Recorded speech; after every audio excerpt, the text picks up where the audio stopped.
Mm-mm.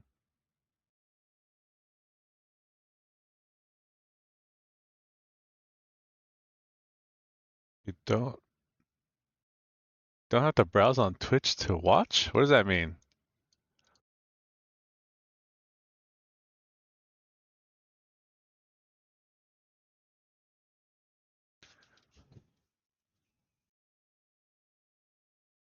Okay. What that mean, Joseph?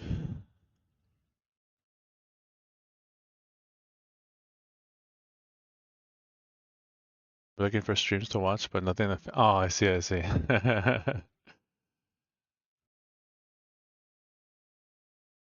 I thought you were like watching it from a different website or something. Like, what the heck? Let's see.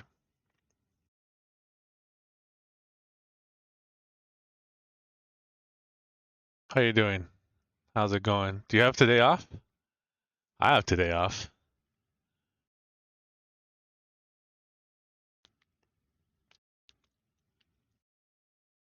Okay.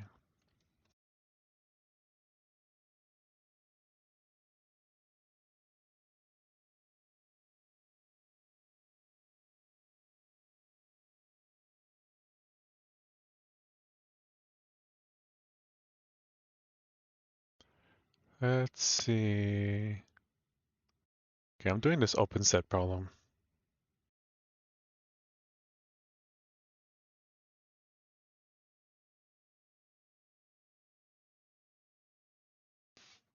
Ah.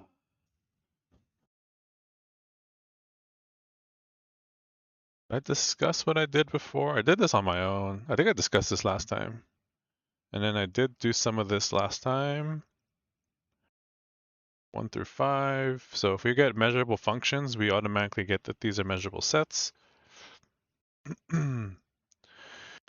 Exam tomorrow though. Prof got lazy scanning exam papers and uploading them to Gradescope, so she said just to bring our tablets and iPads. Nice. That's good.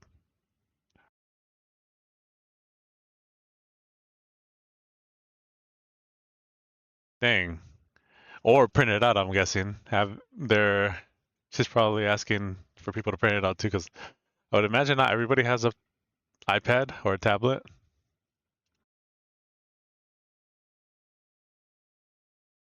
Or are those as common as phones now? Let's see. Alright, I'm trying to go this way. F is measurable. I need to show that for every open set G, F inverse of G is a measurable set. Dude, what is that? What is what? What am I working on?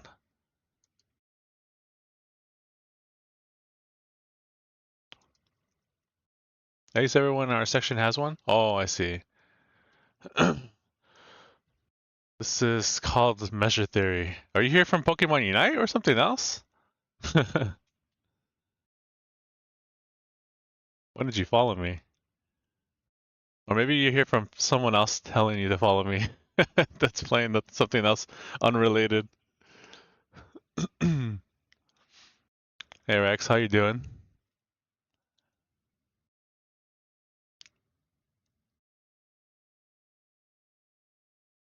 This is called suffering. Yeah, that's another way to look at it. This is a different kind of suffering. Suffering, if you're here from Pokemon Unite, we all know that you suffer playing that game. But if you think about it, you suffer and then you feel empty afterwards.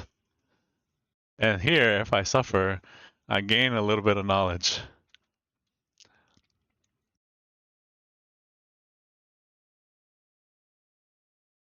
Could you? What does DEO mean? DEO is just a little reference to conservation of energy. That's why it's DE0 and not DEO.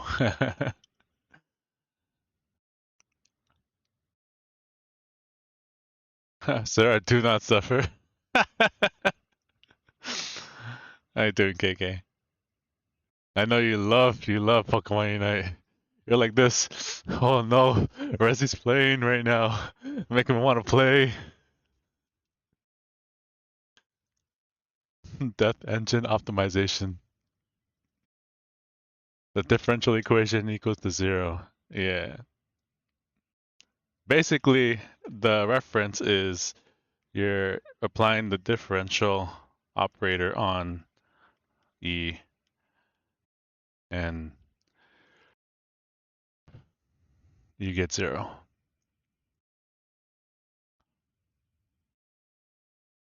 I am great. Just about to actually play United. Nah, I knew it. If I were to bet my money on something, it's KK is about to play Pokemon Unite. I put my life savings on it. I love Pokemon. I'm giving Pokemon I'm giving Pokemon Pocket a chance. I'm giving it a try. So right now I just started and I have very stinky cards. So I'm just playing bot matches until I have more cards.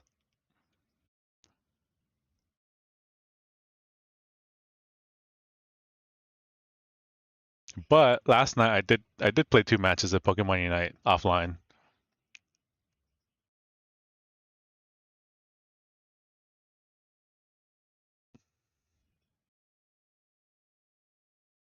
Are you streaming? Are you gonna stream it or are you just gonna play? The whole 2 matches? Yeah, crazy, huh? I think the second game it was a beatdown.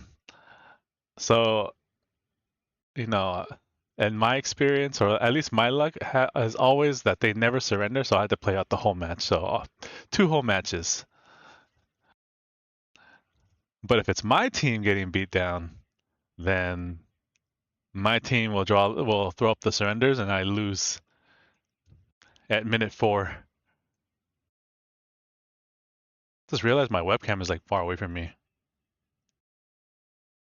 I hate how I have to keep setting this. This is so annoying. Let's see. Let me zoom in. I know you guys want to see my face.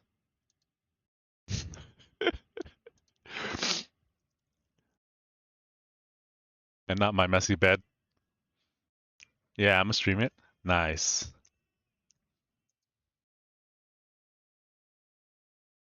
Wanked. No. No.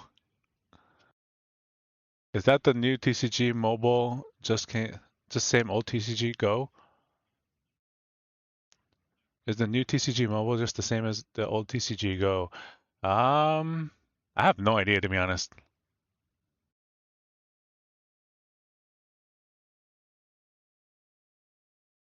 TCGO.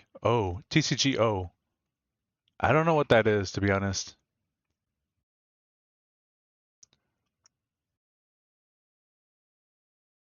Let's draw Renren as a Pokemon. Not a Pokemon. I have a clip lingering around where I confess that I don't like Pokemon. TCG Online used to be the official TCG um, game on desktop. Oh yeah. Okay. Yeah. It's not the same as um as that. It's like slightly different.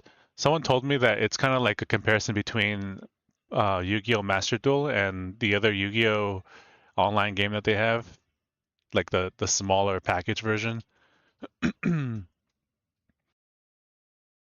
forgot what the other one's called, but it's like a smaller version, the pocket version, you know. And so like you can't use your TCG online cards in this format. You have to rebuild your card library.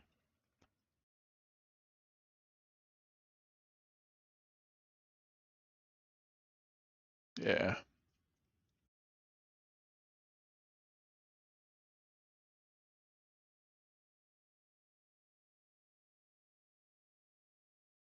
I keep hearing my friends complaining about balance issues. All they seem to hate Mewtwo decks. so I'm hesitant to try. Yeah, it's not the best game in the world, and it's even worse because, I mean, one of the biggest issues that I've noticed just from playing like the first few games is that first turn first turn is really bad. Like there's absolute I can't think of any advantage that first turn has. Second turn is like definitely the turn to go.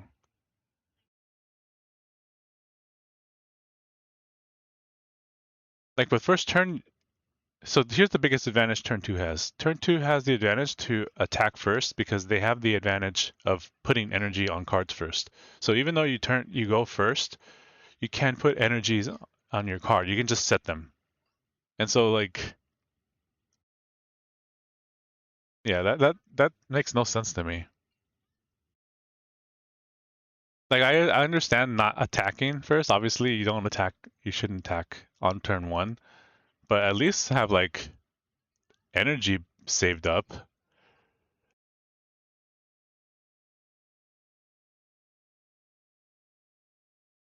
That's how it was on TCGO as well. Is it still like that? I heard it wasn't. If it isn't, or if it wasn't, it's not anymore. They should change it on TCG Pocket 2. Because it doesn't make any sense. Like there's like no, I can't think of any advantage. But then again I'm new to the game, so like maybe there are like decks that can thrive on first turn for some reason. I don't know. I can't think of anything. I mean, you can't evolve on first turn. You can't evolve on second turn either, but at least you can like do something. You can't yeah, you can't really do anything on first turn.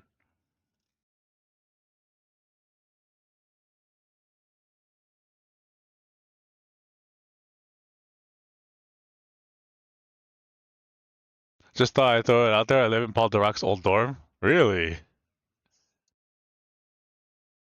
How's it look?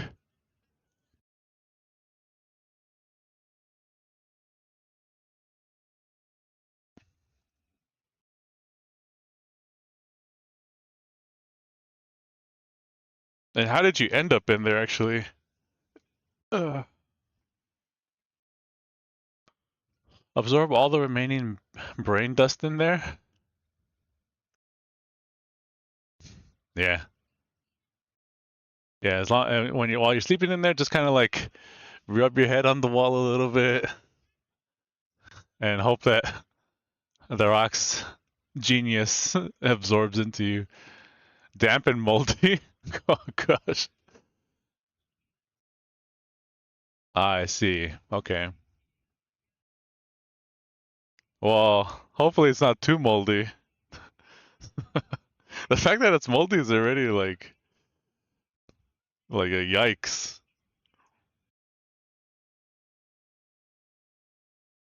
What are you majoring in? What are you doing your undergrad in? Stay and watch stream or sleep? My options are cruel. How's it going? It's going good. How are you? You should definitely sleep. You should definitely sleep. If you, well, actually, it depends on the time of day. Take a nap, maybe. I don't know. Math and stats, nice. Can you play Fortnite? I am shit at Fortnite, to be honest. I never put in the time to get good at Fortnite. Who knows if I can even get good? Um, yeah, sad. One of these days, maybe I'll stream Fortnite, and then you can see how bad I am.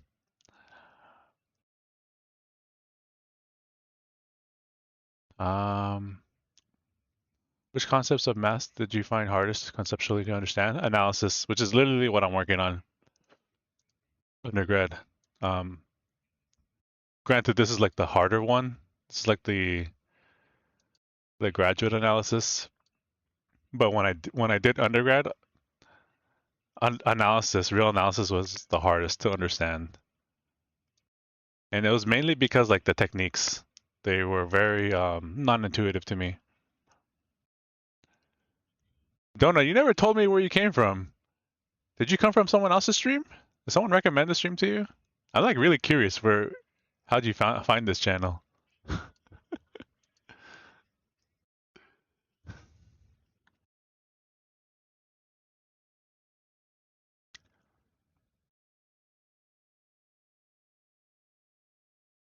Yeah, inequality arguments are hard, and then some of them are like if you're seeing a proof and the author doesn't motivate like the arguments of the inequalities, it's so difficult to try to figure out for the first time.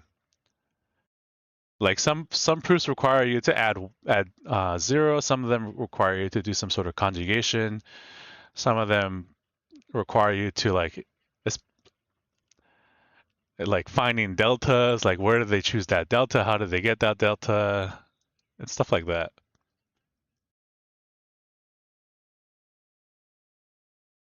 Time to switch to mathvis or mathville. Co-arguments go. First week of university and professor skips 5 lines of proofs because it's trivial. Yikes. That sucks. Yeah, that's I hate that. I hate that. There are pros and cons to that, but I feel like there are more cons than pros, especially at the undergrad. That's why I do like my best when I'm doing these proofs to go through all the details. Like in a book like this, a lot of details are missing.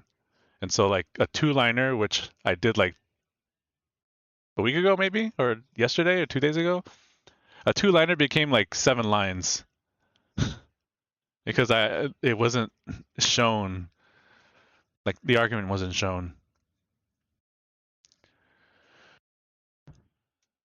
But yeah, a lot of these arguments are intuitive if you kind of roughly know analysis, but like if you roughly know analysis, you'll kind of know that there are details missing in the argument. Like oh yeah, this makes sense, it's true, but you might be like, okay, what is a rigorous justification why it's true? That's kind of what I'm doing with these notes. I'm trying to fill those in. Where do these where do they pull these values from? Most unanswered question in math. Yeah. It's frustrating. I'm thinking about math biz. I say do it. Good luck on your exam, by the way, Joseph. Good luck. Do you feel ready for it? That's another question. Are you ready for that exam?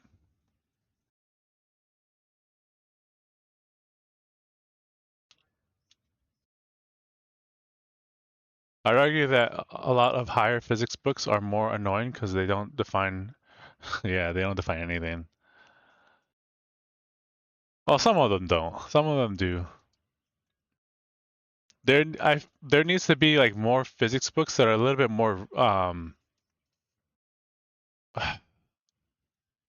like that have more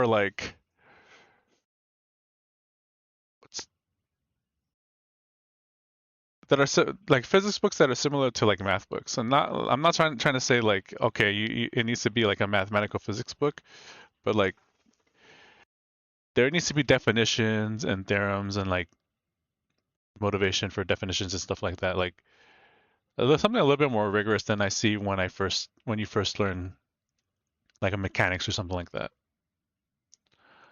Okay, KK, have a fun stream. I'll be lurking. Even on? Let's see. Yeah, I'll lurk when you're on, whenever that is.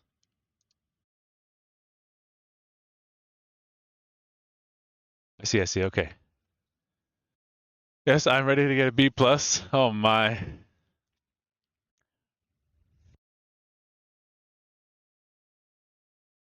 Like 5. Okay, okay. Joseph, if you have like serious questions and it's like urgent, if you really, really need something answered and you can't figure out a way to answer it, feel free to send a DM. And if I have time, I'll try to explain it. I don't want you to get a B plus. Okay. But yeah, the uh, there needs to be a more rigorous treatment of the fundamentals, I feel like. Definitely be asking stuff next semester because of E&M. Cool. Yeah. E&M is definitely a struggle for first time learning. Okay. I don't know how to. I'm guessing your username is don't peek. Is that how you pronounce that? No shot. I try to handle E&M before I have space-time algebra at the ready. Well, you don't really need space-time algebra for E&M, at least not introductory E&M.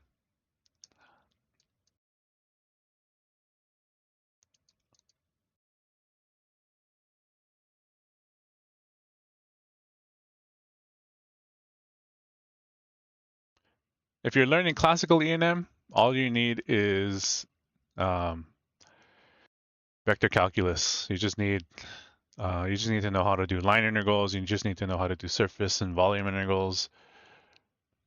What else do you need? Yeah, that's basically it. Fully sold on Clifford geometric algebra at this point. Cross product is the devil.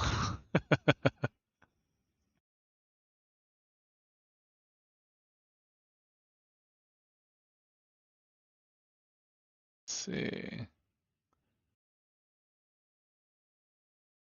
Oh yeah. I was thinking which I was so I have the older edition, the hard copy here, and what I'm showing on the screen is the newer edition. That's the 5th edition. And I think there are some small changes in the details of the proof. Obviously, they're the same, though sometimes they leave out details or add new details. And so I'm trying to remember if I decided to go with this or not.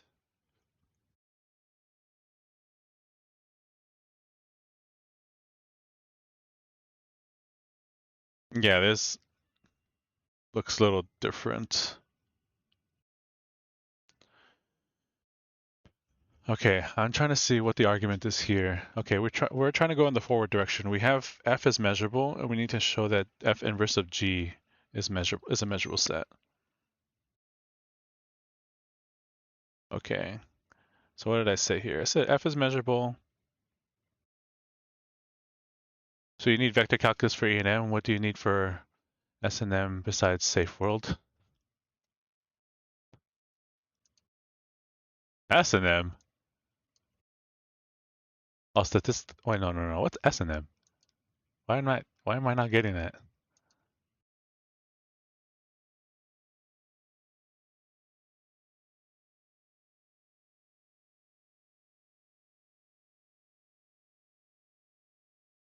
E&M can be quite different depending on the course. Most of what I know has strictly to do with Maxwell's equations, but I wouldn't know what a capacitor is if my life depended on it. Oh yeah, I suspected it was a joke, but I wasn't. If I need to Google it off stream, then I'm gonna do that.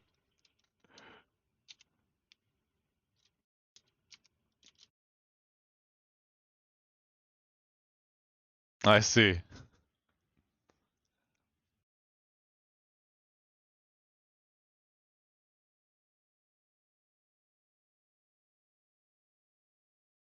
Typically, if you're taking E&M for the first time, you will learn it. Um, you will only need vector calc, um, and you would typically learn resistor, like just applications like resistors, inductors, and capacitors. But I'm not a physicist, so that's probably why.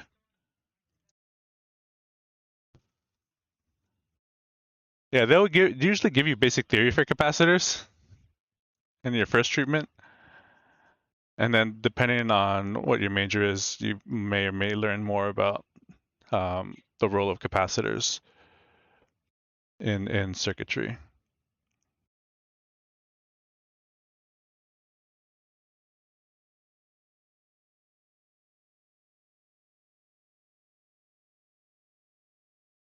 Definitely, if you take a second course in E&M, or at least my experience has shown that um, you don't really see that stuff again. Like my second look at E&M was strictly um, electric field potentials, solving potential functions using different methods, and then magnetic fields and forces, and then magnetic potential. By the way, do you work in analysis mostly, or what's your main area of interest? Ooh, that's a hard question for me to answer. Right now, currently my main area of interest is analysis, and that's purely motivated by the adversity that I had in undergrad for analysis. The struggle. I hate that when I struggle with something, I hate that I struggle. I hate if my knowledge in something that I've learned is shaky. I hate when it's shaky. So I try to kind of like improve on it at some point. And this is basically my process of making that part of my knowledge stronger. But before I worked on analysis, I was trying to work on differential geometry, tensor analysis, all that like area that relates to um, that sort of geometry type stuff. Um, I put a pause on that because analysis was a little bit more urgent. But eventually, I want to go back to that and focus on that. So right now, it's analysis. I'm going to be working through measure theory and integration from Royden and Axler's books. And then I might try to do functional analysis next. And then I might either do harmonic analysis or I will go back to differential geometries type of concepts. I mean, it was a bit of an exaggeration, but I certainly don't know what's enough circuits. Quick unironic question: what do analysts do? It seems most of what I've seen of an analysis is well established, and most so-called analysts do PDEs and whatnot. I think that's what they do, to be honest. That's the impression that I have for analysis. I don't know if there's some sort of like niche abstract area that is being worked on. And mainly, I don't know this mainly because like I'm not I'm not going to do any like PhD work in it or anything, so I'm like not really too invested in that area. But that's the same. I get the same impression about analysis. It's just like a lot of PDEs and stuff.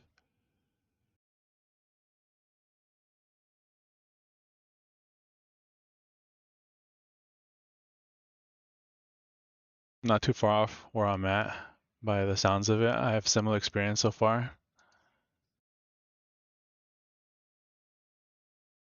Similar as me or similar similar as skeleton?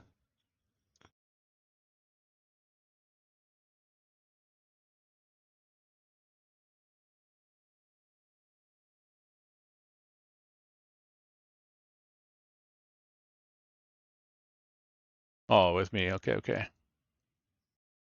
That's a good question though. Like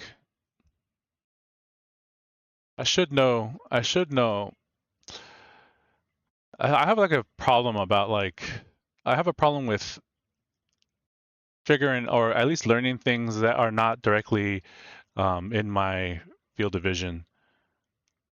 Like I should know more things about like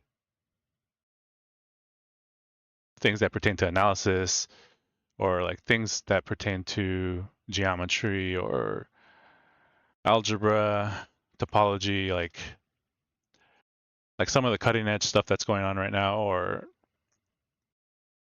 even some of the history. Like those are things that I have in my head that I know that I should do at some point, but it's just not like a priority. It's like something that I'm going to do once I like finish, you know, current objectives. Right now, I'm brushing up linear algebra or linear and abstract algebra. We'll need to hard focus analysis right after. I see. Okay, okay. Yeah, I actually worked. I I was actually streaming in July, I think, and I was doing numerical analysis for personal reasons and for fun. And then I took a break because I just wanted to hard focus on analysis, and I spent like all almost every day for many hours just reviewing undergrad analysis, working through Axler's book, um, solving problems. And I got to a point that I got kind of comfortable with a lot of the common techniques. And now I feel comfortable streaming it. I should have streamed the struggle that I went through. I think that would have been interesting to record. But yeah, that was definitely a struggle. But in hindsight, I'm like, I look back at it and I'm proud of like how far I've gotten in the past couple months with analysis.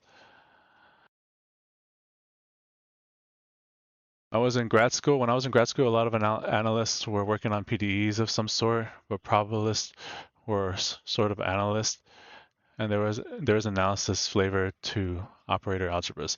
Yeah. Yeah, that's honestly the same. I get the same impression. There's PDEs and there's probabilists. Like that's literally the only thing that I can think of right now that that's being done in analysis. But I didn't know there was a maybe there's like applications in operator algebras. Anyway, I will probably go to sleep. Best of luck with the material. May it treat you well. Thank you, thank you. Have a good rest. I'm doing undergrad research on algebraic topology, kind of. I see. But I think I need to brush up on algebra, even though I hardly use niche algebra stuff. I see. Yeah. Yeah, definitely. From what I heard, it is definitely important to know the algebra. I actually am going to start learning algebraic topology next, like in February. It's going to be like on my list of things to do, but I'm not going to stream it. How's your topology though? Is your topology okay? I feel like if your topology is good, that's honestly better than your algebra. Like if I have a priority for algebraic topology, it would be master topology first. I feel like that's harder. It just feels like most of the material is self-contained, but it's just it's shameful not to be an algebra guy doing algebraic something. Main operator algebras, you're looking at bounded linear operators on Banach spaces and Hilbert spaces, and Banach spaces and Hilbert spaces are very much objects of it. Yeah. Yeah, yeah, definitely.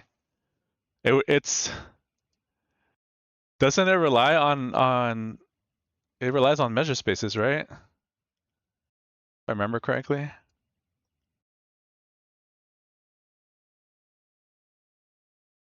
I mean, I definitely use algebra, but all the algebra I use is I essentially learned on the topology material. I see.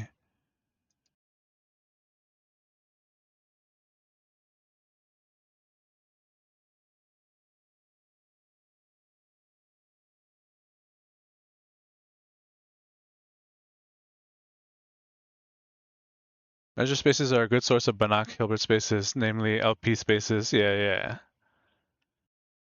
And Sobolev spaces, yes. So I'm assuming you've already gone through um you've gone through it sounds like you've gone through functional analysis.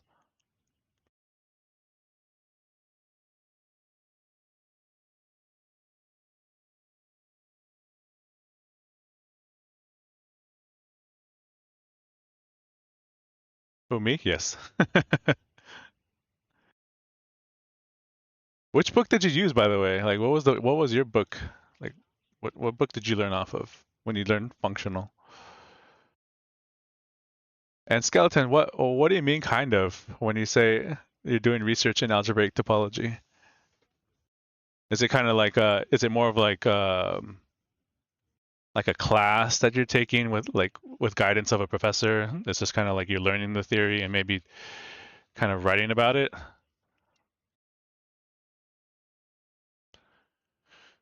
I'll be right back.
From what I hear, Banach spaces is one of those huge subjects where specialists have no clue about what's happening outside of their neighborhood. We didn't use a book. The professor just lectured, but I remember looking at Evans and Lax and a few other random things as reference. I see. It's a 1 year long. It's a 1 year long stuff with one advisor, but It's mostly focused on learning stuff, not doing anything necessarily original. Yeah, yeah, I like stuff like that, to be honest. One of my professors had Lax as a professor. Interesting.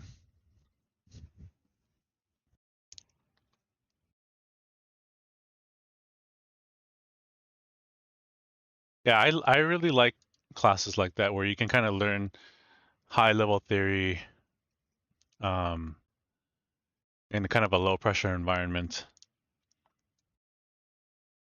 a lowish pressure environment.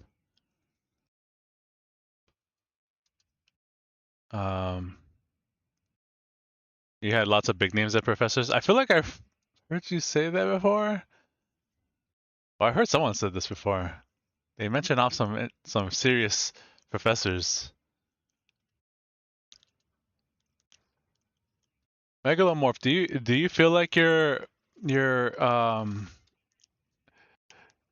knowledge in functional analysis is good? Would you say? I'm not curious how people like feel about the material they learn when they learn just from lectures and maybe a few references. Not really a class. I just meet with the advisor and discuss stuff. However, we do need to produce something at the end, but it can just be like a review of literature. Nice. Yes, yes. It's probably fine, I guess. Haven't really done any functional analysis in a decade though. Oh, I see. Okay, okay.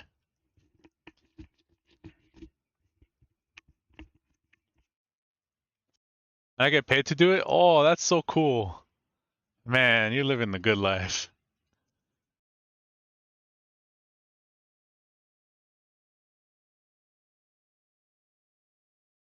Yeah, I need to work on my functional analysis again. I I I took it recently, but that was before I worked on my analysis. And before I took that, I took measure theory and integration. And like,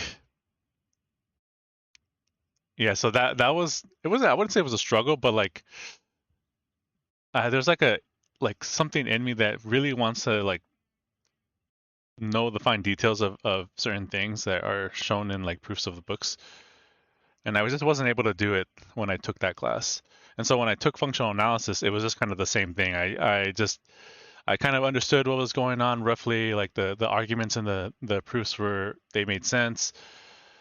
There were like some things here and there that were just like completely incomprehensible to me. Like I couldn't really understand what was going on. I remember something about bases. Oh my gosh, bases and what was it? Something about bases that were. Actually, I'll just show you guys. I'll show you what was one of the huge issues for me when I was taking functional analysis.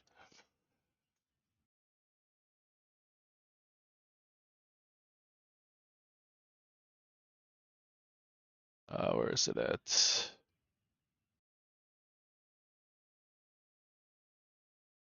Yeah, when you start going in this region and you start talking about infinite dimensional spaces, things start going crazy. Where is it? Well, I can just go to this index, but let me see if I can find it real quick. Let's go to the index.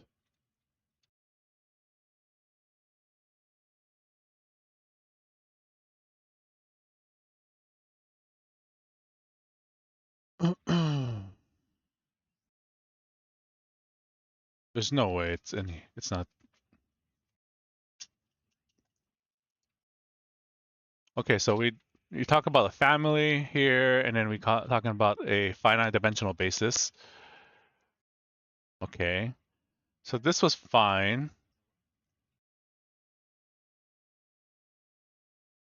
A family is called a basis if it's linearly independent and its span equals V. Then we have maximal elements. Um,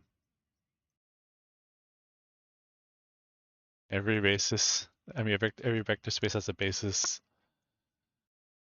Where is it at?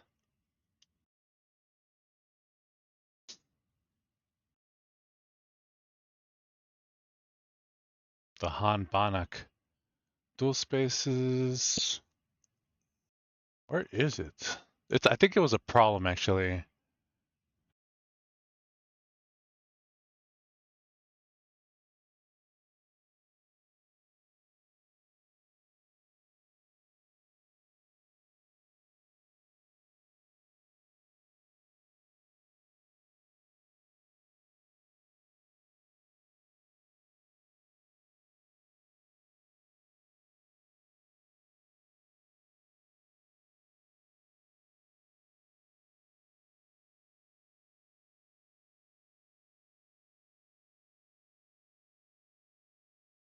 Man, I don't think I'm gonna be able to find it.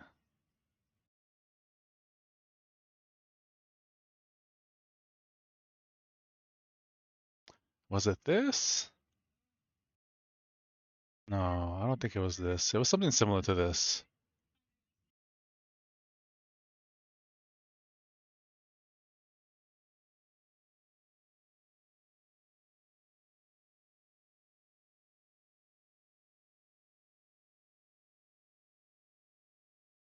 Yeah, I can't find it. It has something to do with like, I'm sure it's a problem in this book, but like, I can't, I can't find it. I can't, or at least I can't notice it. It has something to do with like um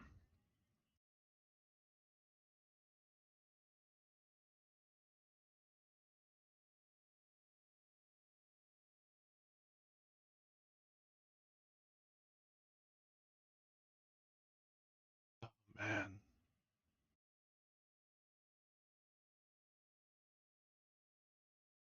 Whatever, I'm moving on. There was some weird thing with bases that I remember I struggled with and I can't find it. It's definitely a problem in this book, but I can't find the problem. Today I mentioned that I might want to take a detour through combinatorics, and he liked the idea, but I also like the idea of just getting deep on the topic we are looking at because that could help me when I get to grad school. I really like that theorem. Every vector space has a basis. Yeah, yeah. I think it depends on Zorn's lemma, which if I remember correctly, depends on the axiom of choice. So this theorem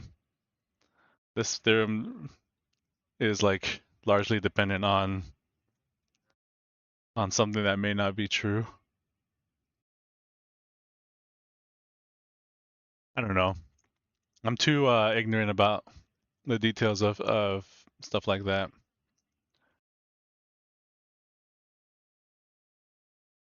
Um, yeah, I think Zorn's lemma comes from the axiom of choice, right?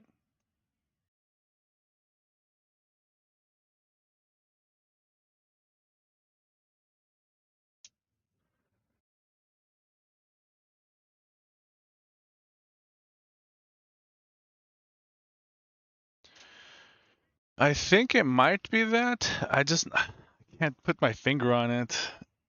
Um, I can't put my finger on it to be honest. That sounds like it, but it's it's yeah, it's a very common. It's also a common question when that is given in this topic when we are starting to look at infinite dimensional spaces. Um, I think it's that the fact that you can't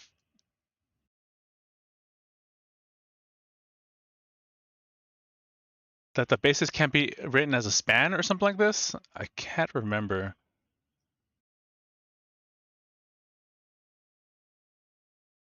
Yeah, this is gonna like drive me insane.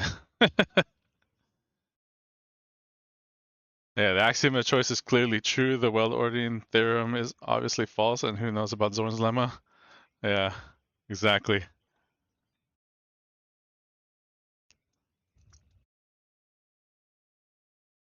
Yeah, I think that might be it, but it's hard for me to remember. I would have to kind of like go through my notes and stuff because it's in there somewhere.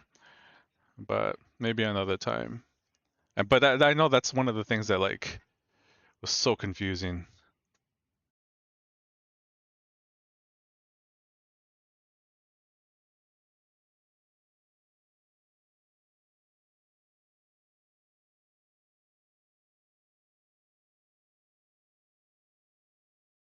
Okay.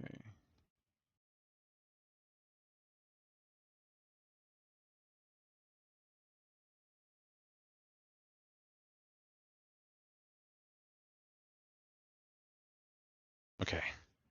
I think okay, what am I trying to do here? What am I trying to do here? Okay, F is measurable. Um, and so that for every open set G, F inverse of G is measurable set.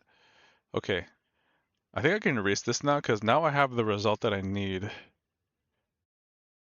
can erase this at least. Suppose F is measurable, then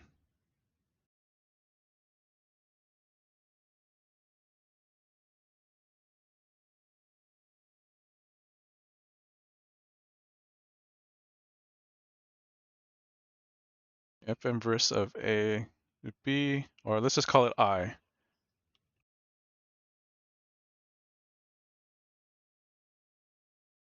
is a measurable set.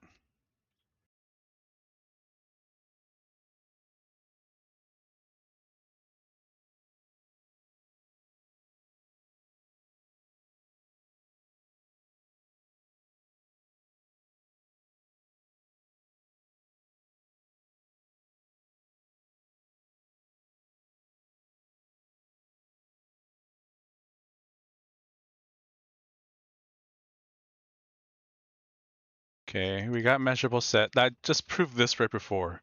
So this could have easily been like an interval theorem, but because I wanted to also include, oh, this is technically this can be treated as an interval too, if I remember correctly, because it's the interval from the closed interval from a point to itself, right? So this I could have just rewritten this as like an interval result. This is a measurable set for any interval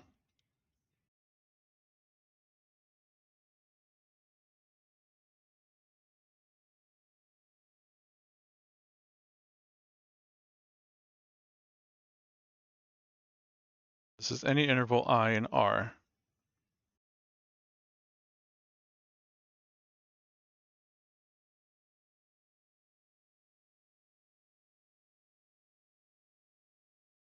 And this is by result. This is by result 3.3. Got to head out. Good luck with all the learning. Thank you, Megalomorph. Take care.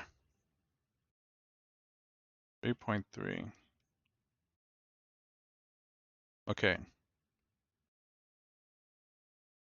And now we let G be an open set.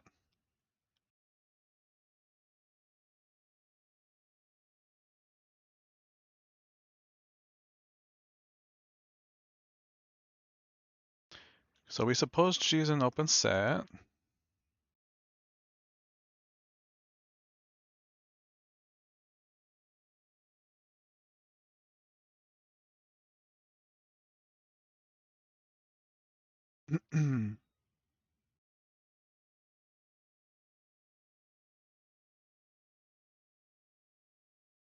Okay.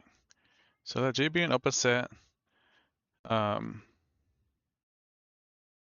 Since this is an undergrad real consequence, since or even a topology consequence, since G is open,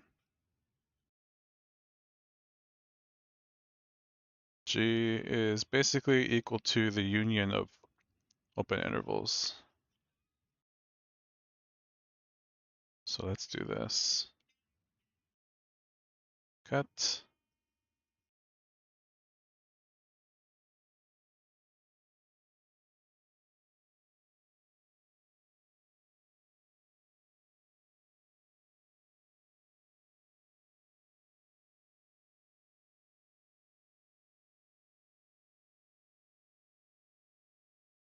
This is a disjoint of open intervals.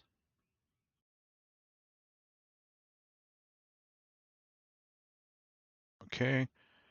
All right, so we have disjoint of open intervals.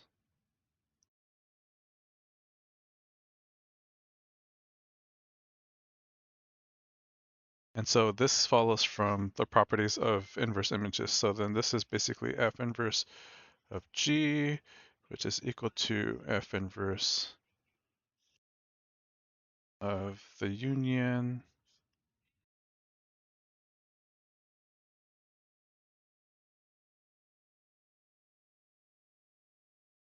which is equal to F, nope, not that. So the properties of inverse images allows you to pull out the union or the intersection.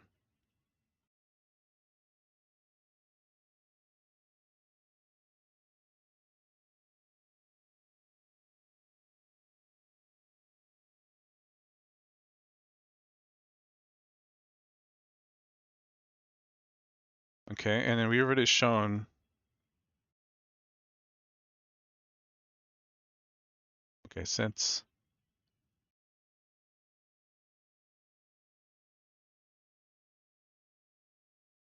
F inverse of IK is measurable,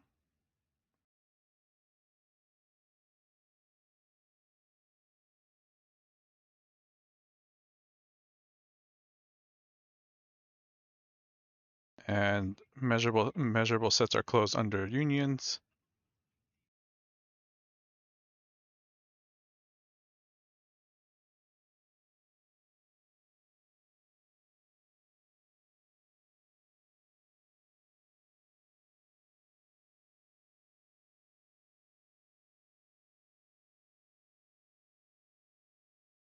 F inverse G is a measurable set.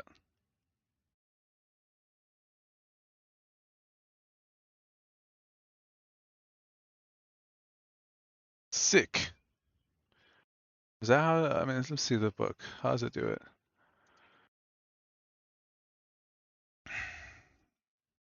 Suppose F is measurable, let O be an open set. According to proposition 9 of chapter 1, O is a union of countable collection of intervals. Therefore, the measurable sets being a sigma algebra, it follows from the preceding proposition that F inverse O is measurable. Oh, it has a proposition here for intervals.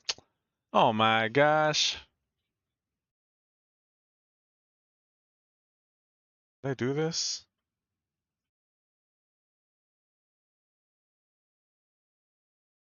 Yeah, I basically did this. I didn't even know this was here, to be honest. Was it in the original book?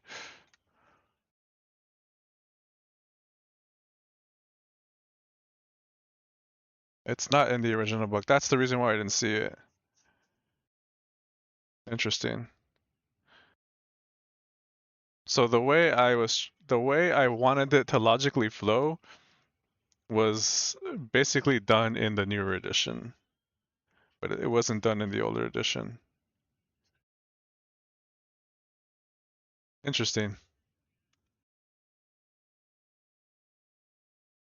I should be looking at this a little bit more. I kind of strayed away from this edition because it wasn't flowing in the logic, in the at least the logical flow that I was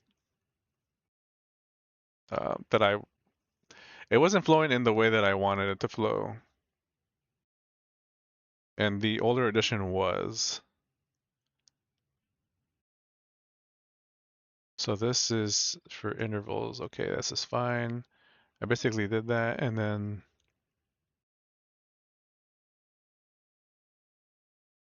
we just did the first direction. Okay, so the first direction is done. Now we have the opposite direction.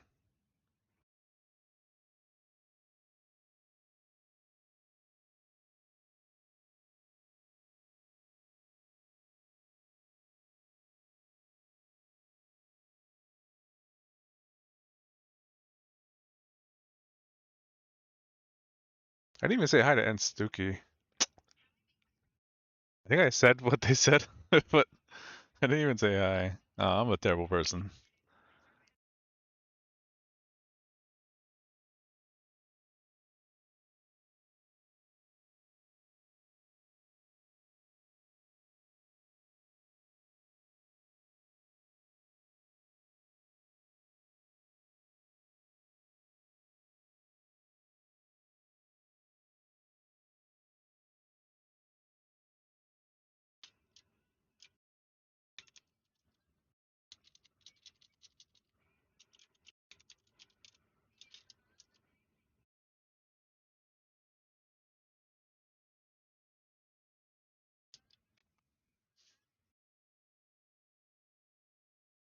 Unfortunately, I can't hear what they're saying. Okay.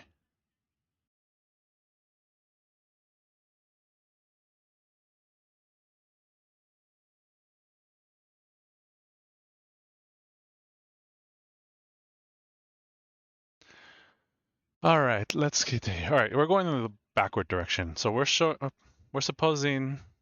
Okay, this is the what the heck? This is the part that's like weird because I don't think I was able to go the backward direction for open sets or open intervals. So I'm wondering what this book is going to do. So suppose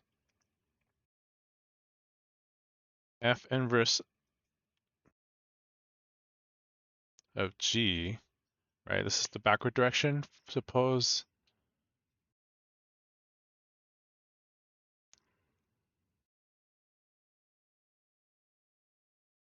f inverse of G is a measurable set,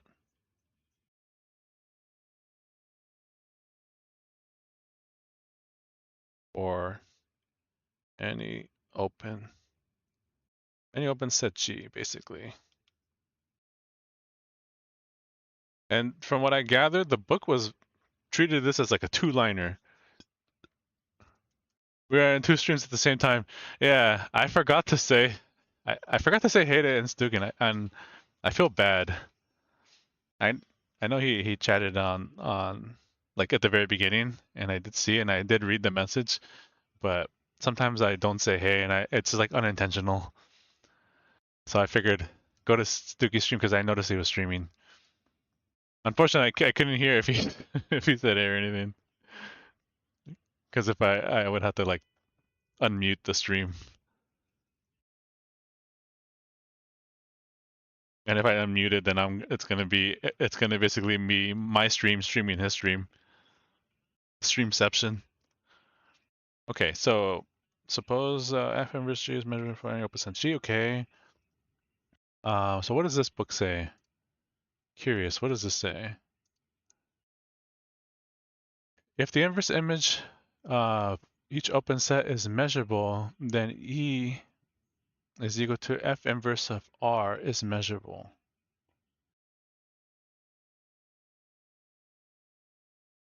Since each open interval negative infinity to C is open, the function f.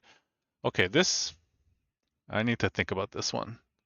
It's a two-liner, but it's not intuitive to me, at least not yet.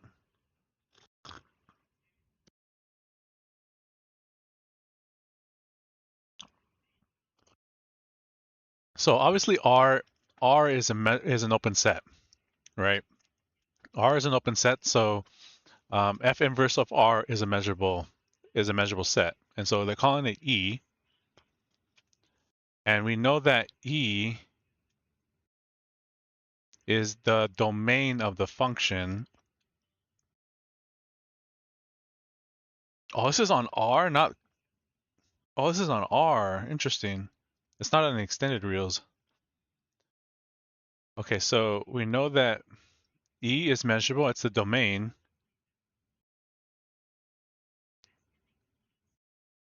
Since each interval negative infinity to C is open, the function f is measurable. Okay, that's the part that's confusing. That's confusing to me. So we know E is measurable. It's the domain. And since each interval, okay, this is obviously true. This is open. Negative infinity to C is open for every C in R.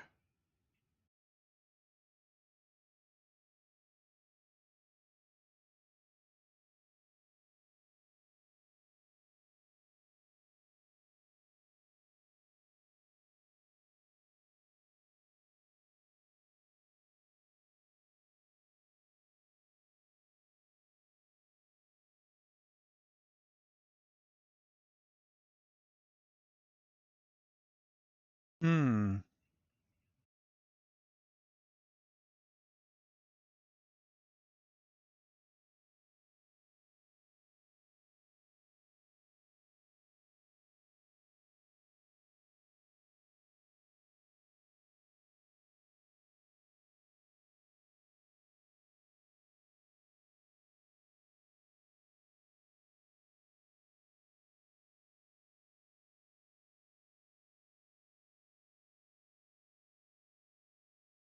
Give me 1 second.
Okay, why am I stuck here? Why can't I get this? I know the first line, I know half of the second line. I don't know why the function f is measurable. Okay, the function f is measurable. We've defined the measure f is to be measurable if um,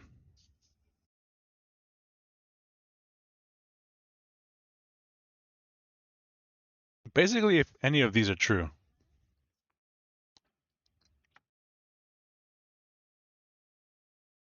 Basically if any of these are true, we can get a function f to be measurable.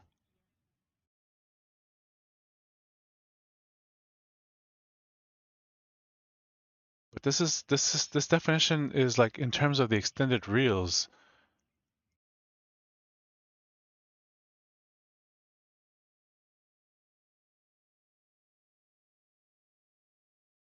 Okay, so we got the first requirement for it to be a measurable function. The domain is a measurable subset of R.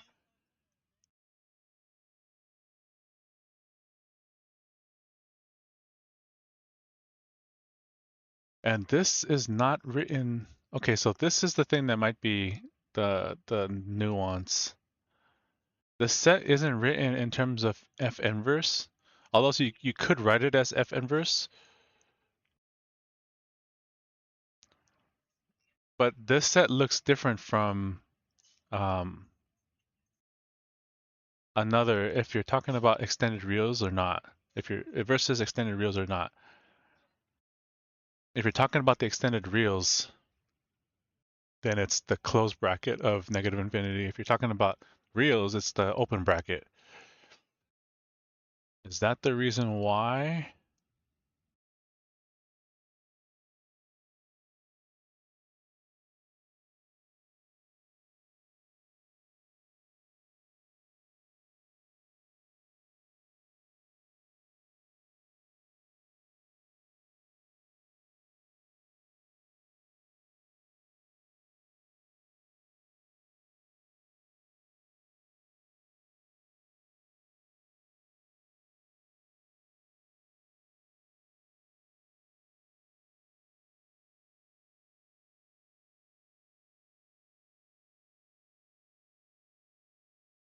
Hmm.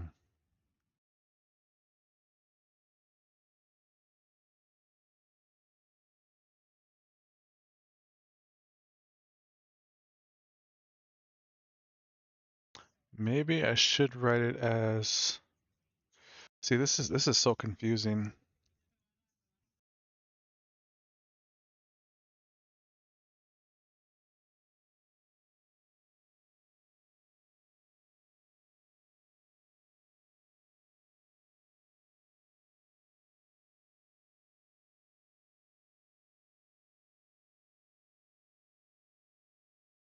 So I know for a fact if we restrict the condition for the function f to map to R instead of the extended reals, I know for a fact that this is enough to get measurability.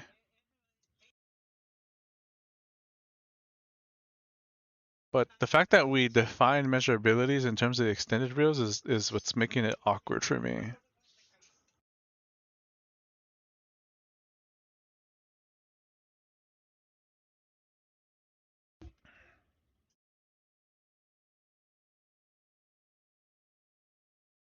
So how do I handle this?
Okay, let's see what Axler does.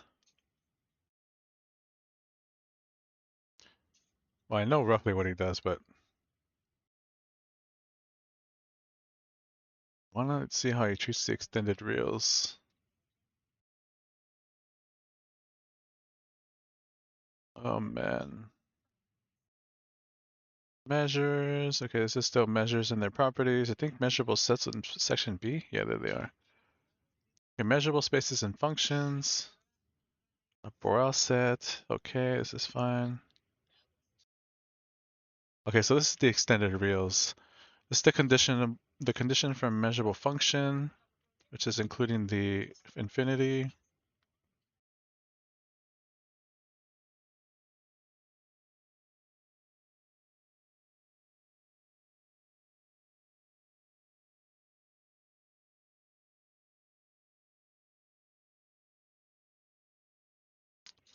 Hmm.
Okay, so it's not going to be in here.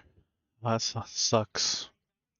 I mean, I think this problem talks about the nuance between the extended reals and the original definition for measurability, which is this on R, but it doesn't really show a way to go from extended reals to R.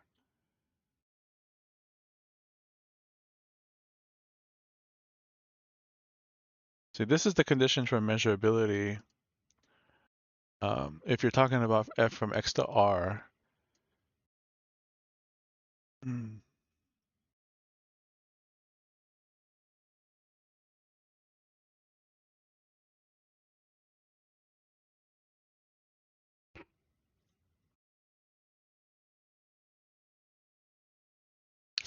can you actually use this argument in this theorem? That's actually another question that I can think about. What do we have here? We have to show that every Borel set, a subset of R, is in T. This for show that T is a sigma algebra. Okay, T is this set. Okay, so they're basically showing that F inverse of A is in S, and A is basically going to be an open set. But more generally, it's like the Borel subsets.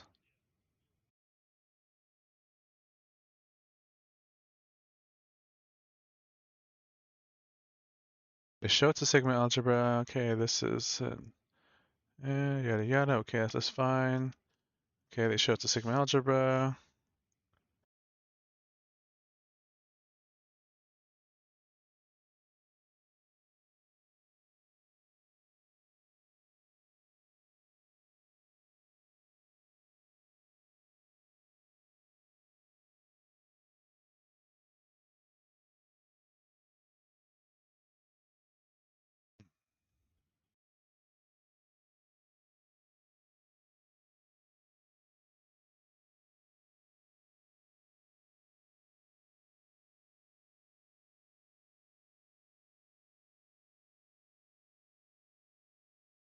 Okay, so they're showing that T contains, or tau, or whatever, script T contains all the intervals.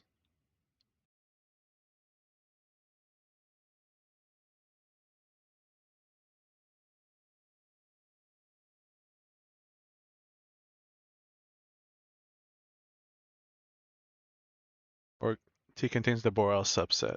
But that's how we define measurable sets in this book, is that it has to be every Borel subset. Hmm.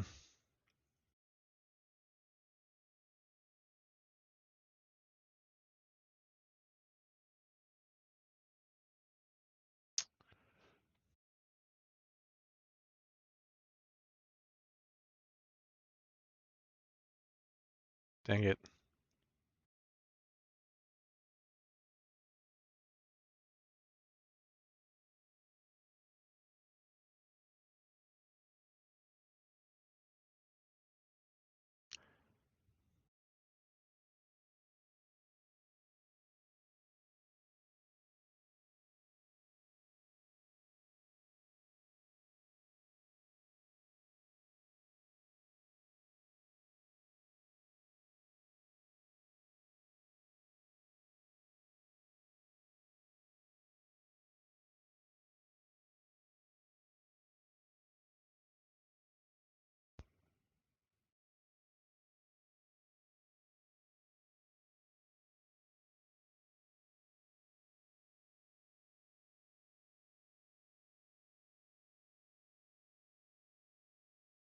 Yeah, you know what? I think there is a reason why they're not explicitly writing down F inverse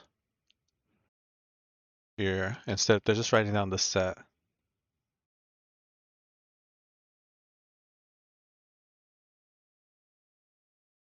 Hmm. That's so weird.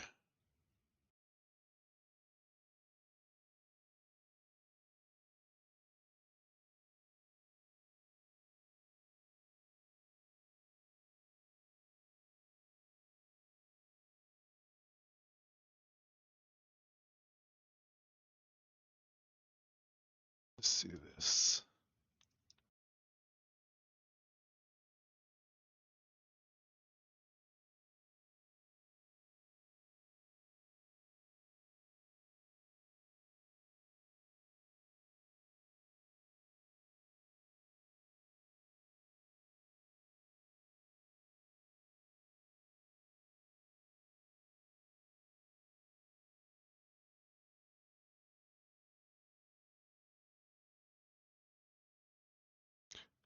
Yeah, this is so weird.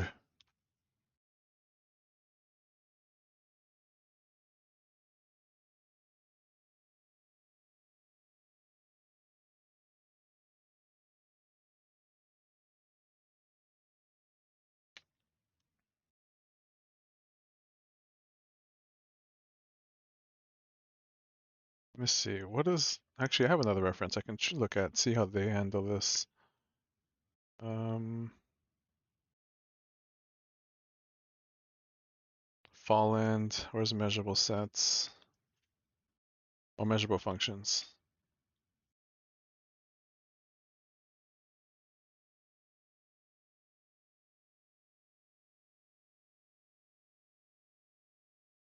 See, Fallen writes it explicitly.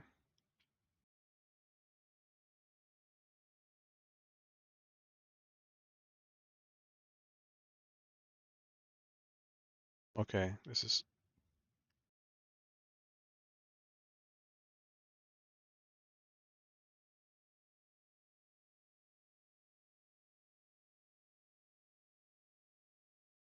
Begin our study of integration theory with a discussion of measurable mappings, which are morphisms in the category of measured spaces.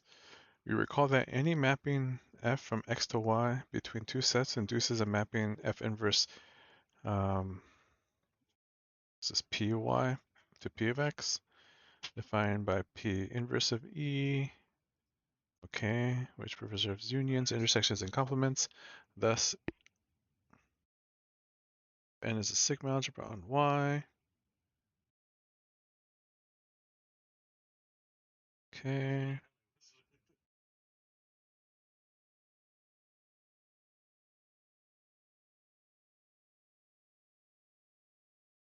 It's obvious that the composition of measurable mappings is measurable. Yeah. Yep, that's obvious.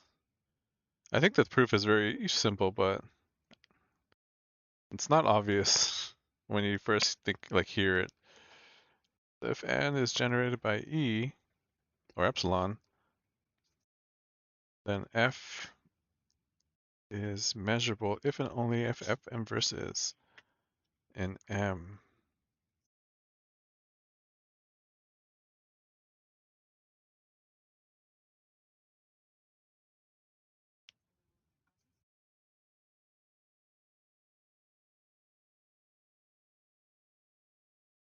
The only if implication is trivial. The converse observe. Okay. No.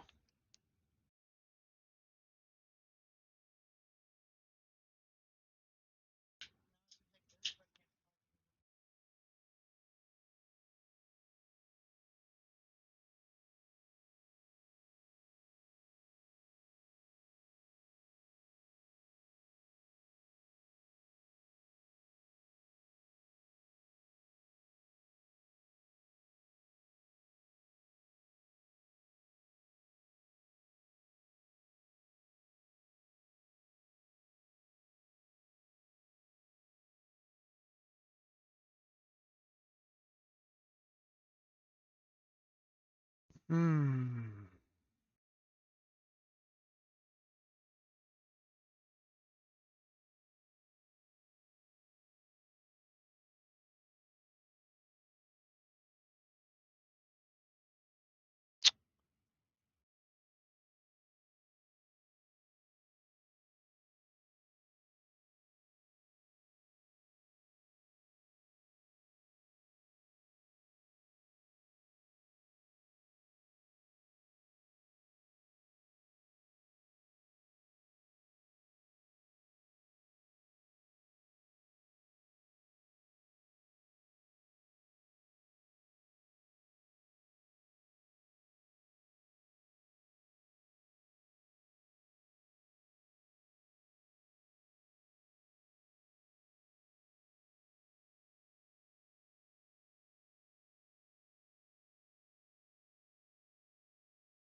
Okay, so we.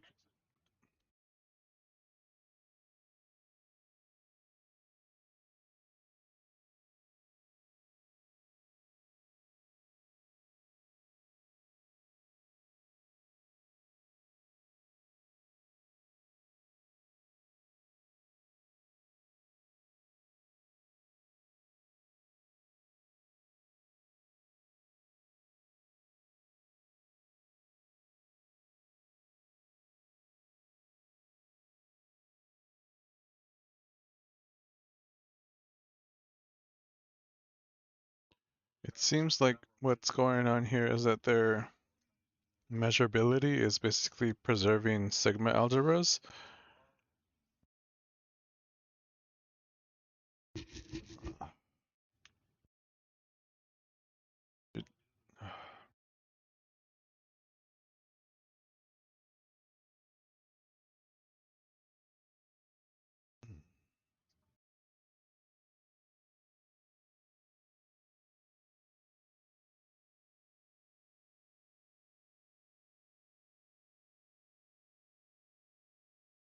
Okay.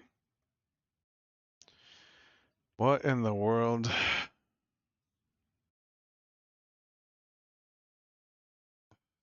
Okay, so it's not that this definition is confusing, it's just it's a little bit different from Royden.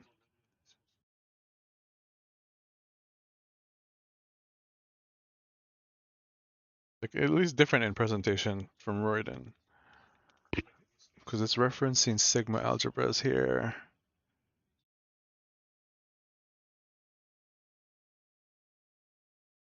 and it's not really referenced in Royden's definition. It's more of the properties are required. The properties are required for checking the properties of sigma algebras, but it's not explicitly stated as um,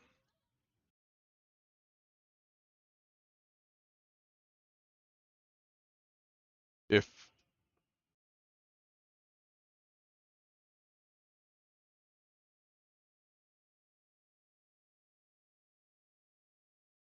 yeah, it's not explicitly stated that it's the inverse is in the sigma algebra M.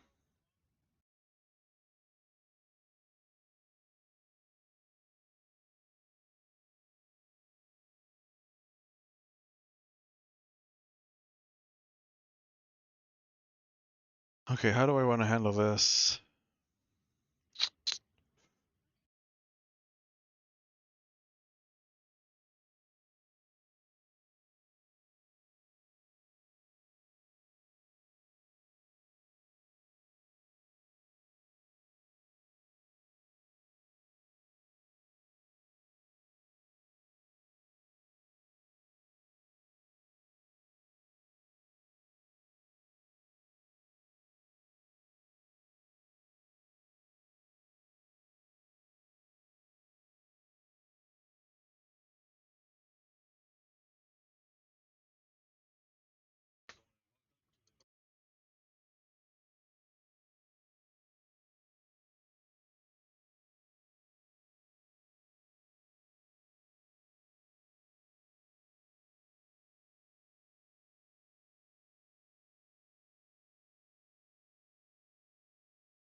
Okay, so if E is a subset of Y,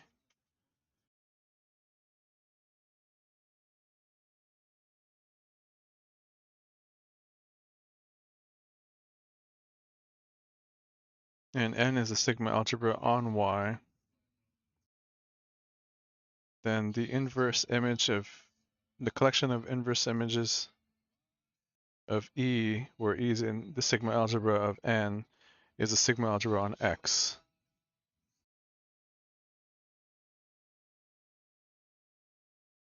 And if E is specifically in the sigma algebra of M, so if E is in a, okay, if E is in a sigma algebra, the inverse image of E is in the sigma algebra of M for all E, then it's measurable. Okay,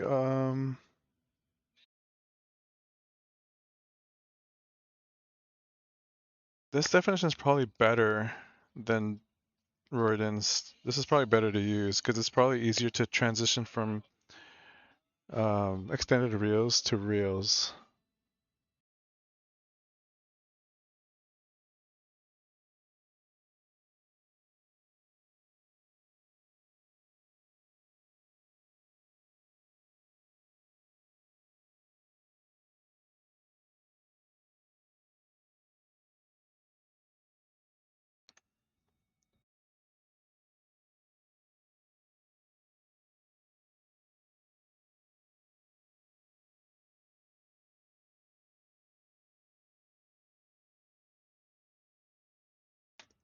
Okay, I'm gonna stream for another maybe 20 minutes.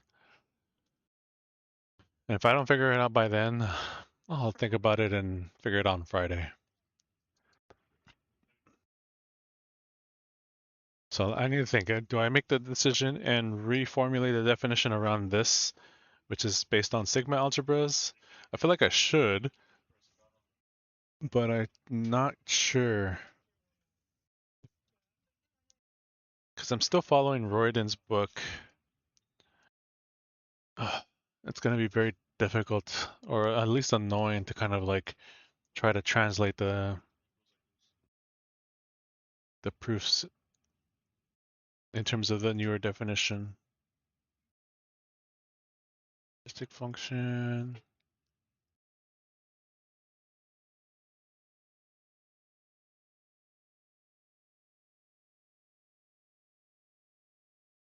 Borel measurability. A function f is said to be Borel measurable provided its domain is a Borel set.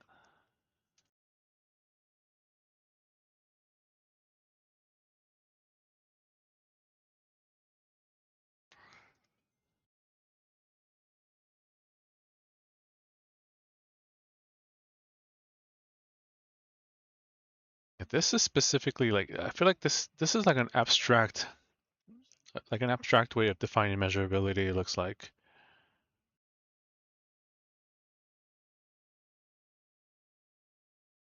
Because it doesn't really reference the real numbers. It's just like arbitrary sets.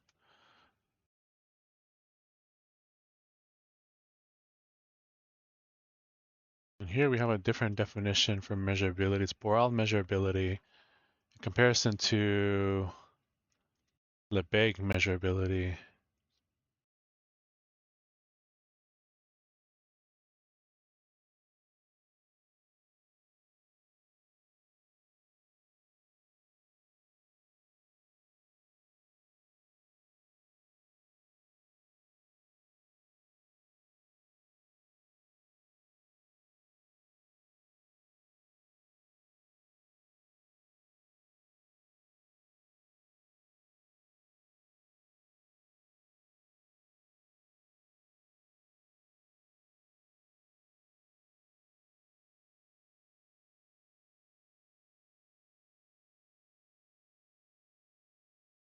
It's really just this I need.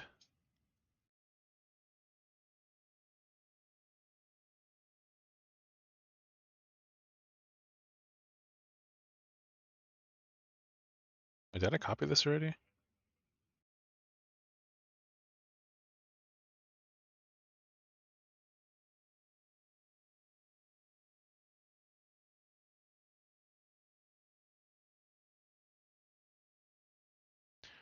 Okay, do I want to reformulate this definition? Oh man.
Okay.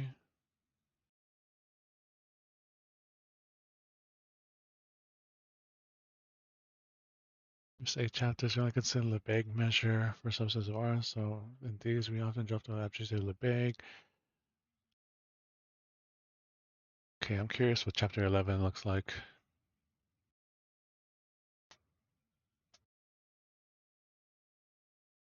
is what page? This is page 51 on my PDF. 51.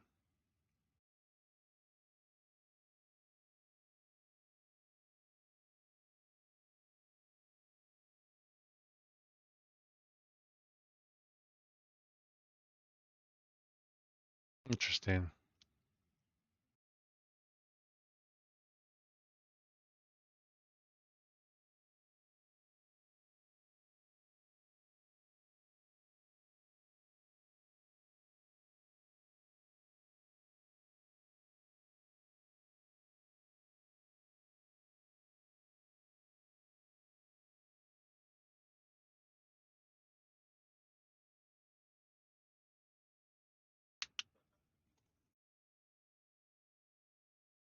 Mm.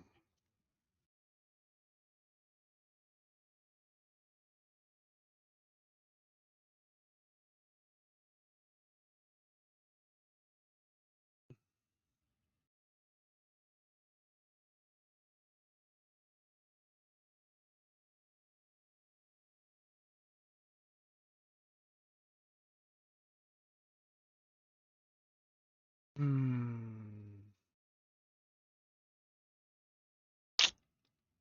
Dang.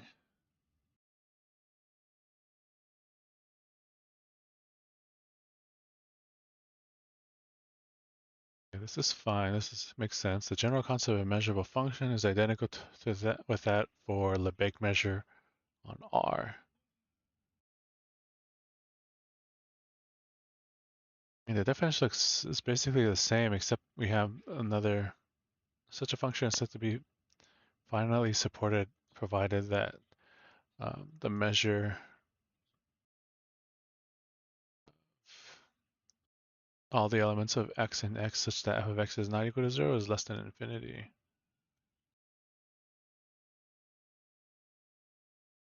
Yeah, it's basically the same definition and just kind of like adding a new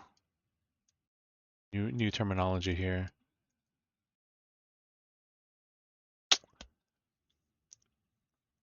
Yeah, but they're specifically writing this set. They're not writing f inverse. So I think this is done on purpose to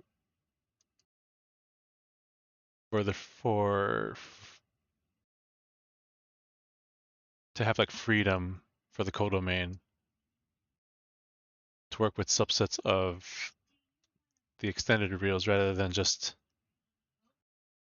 work on the extended reals.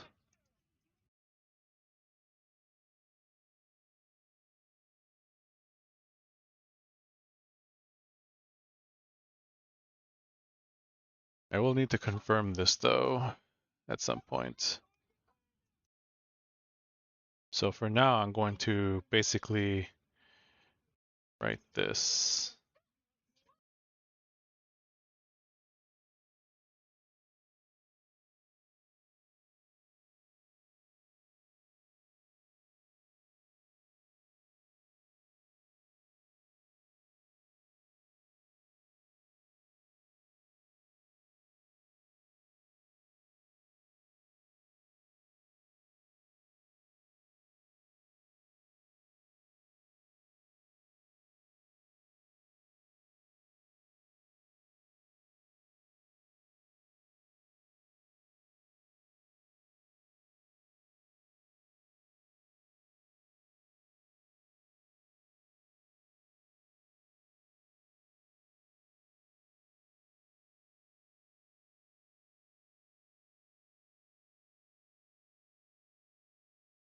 So the set of x in E such that f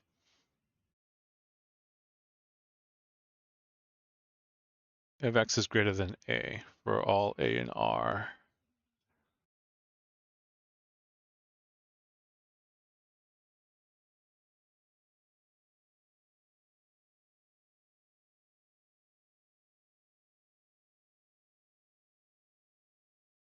Let's see, this is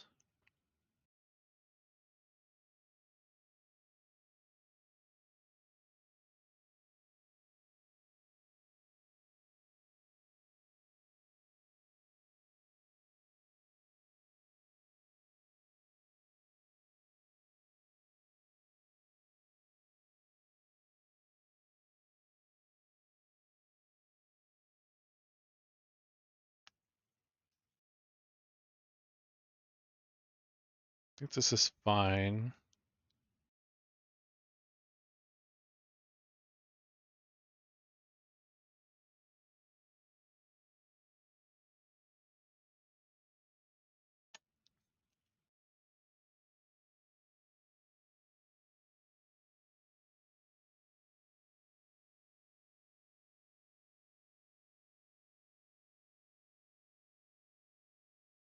Okay, this is so awkward, this proof. Okay, I'm gonna just, for now, I'm gonna assume that's the case. I'm assuming that we can restrict the codomain to the subset of extended reals, and we're just using this set as the, we're just showing that this set is measurable, right? So,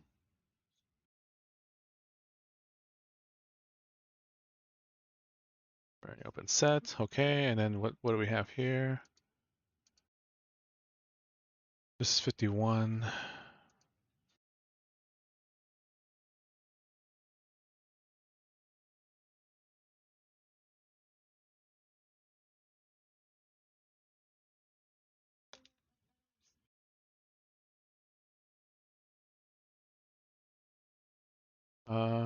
Suppose f is a f inverse of g is meant for any open set g, then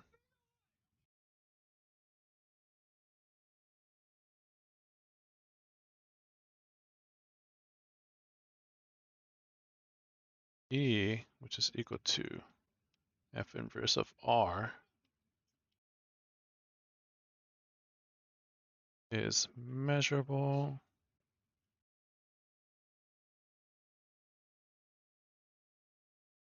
The heck is this fucking, is this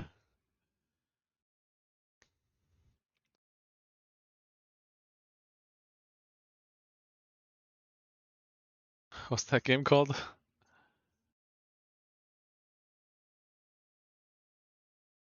King of Hearts?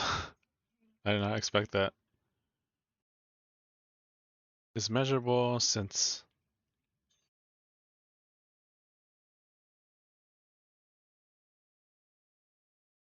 R is open.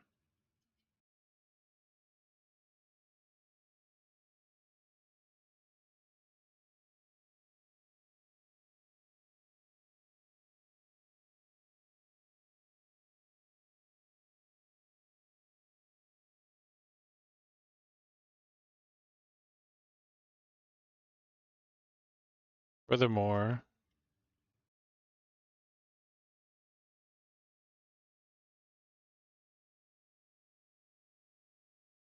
since this set here, which is the sets of x and E, such that f of x is greater than A? Is that what it was? Yeah, fx is greater than A. Since this is equal to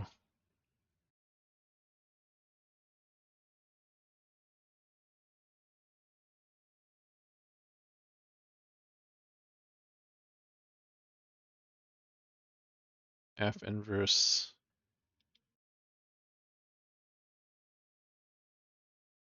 A to infinity, right?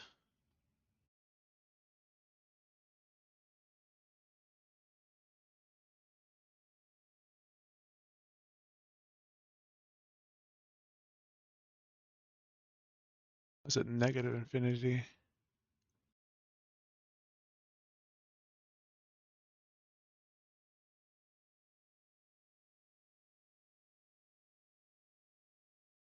Oh, in this book it's less than, but right here it's greater than. It doesn't really matter, but that's the reason why it's less than, why it's negative infinity. So this is, since this is equal to this, and A to infinity is open,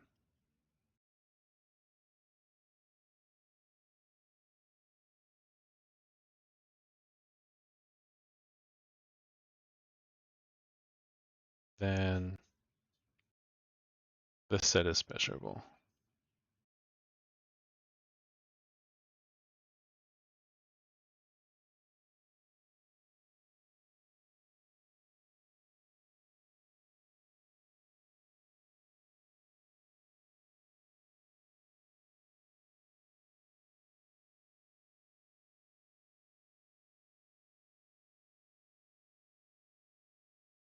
Thus, f is a measurable function.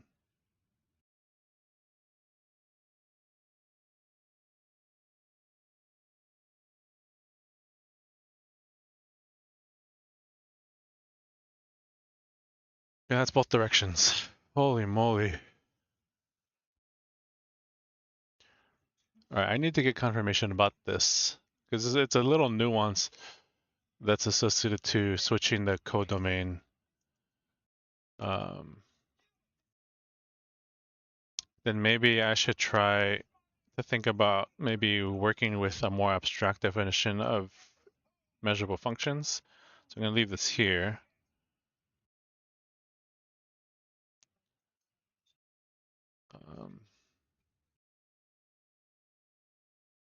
Maybe incorporate this.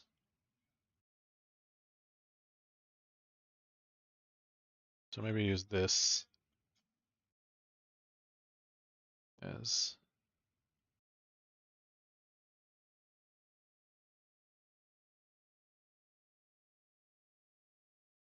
definition. All right.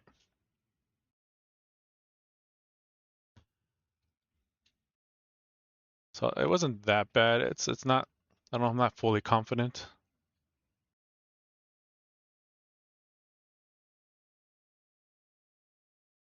in this justification, but I think it's reasonable.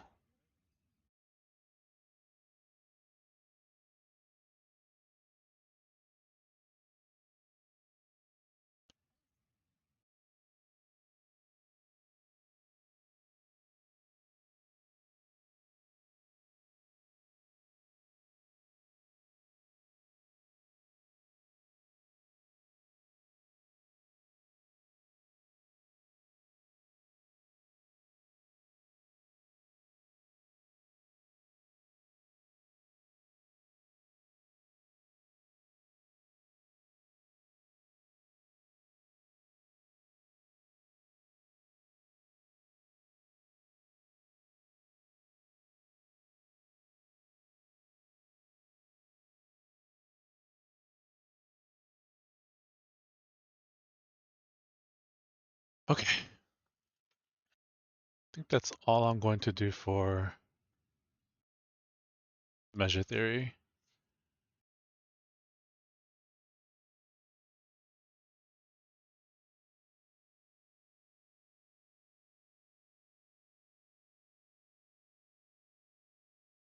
Oh, it sucks. I hate feeling like this. I hate feeling like there's something that I couldn't figure out completely. I'm hoping this is fine, but I will figure it out eventually. Um, so next time, what will I do? I will do. Okay, after this, we're gonna go to continuity. Okay, and then we're gonna do.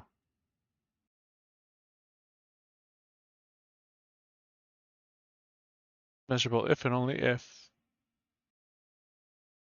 Okay, which and it has the restriction for measure of difference of those two sets being 0. I think next time I can do probably both of these proofs. Oh, this is not even given. This proof is not even given. Okay.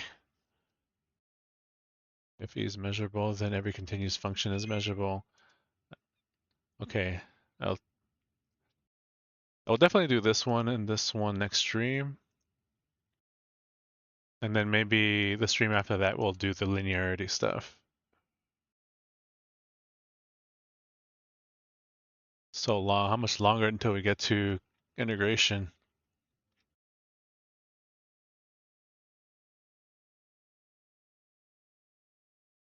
Oh my gosh, I forgot these three principles are still there. And then it's integration. Still quite a ways there.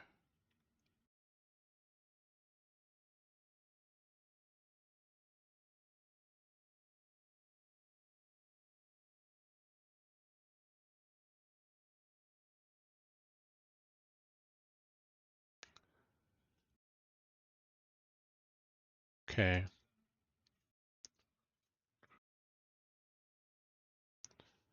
Guess I'll end stream. I'm gonna end stream and I'll be back on Friday. Maybe if not Friday, I'll for sure Saturday.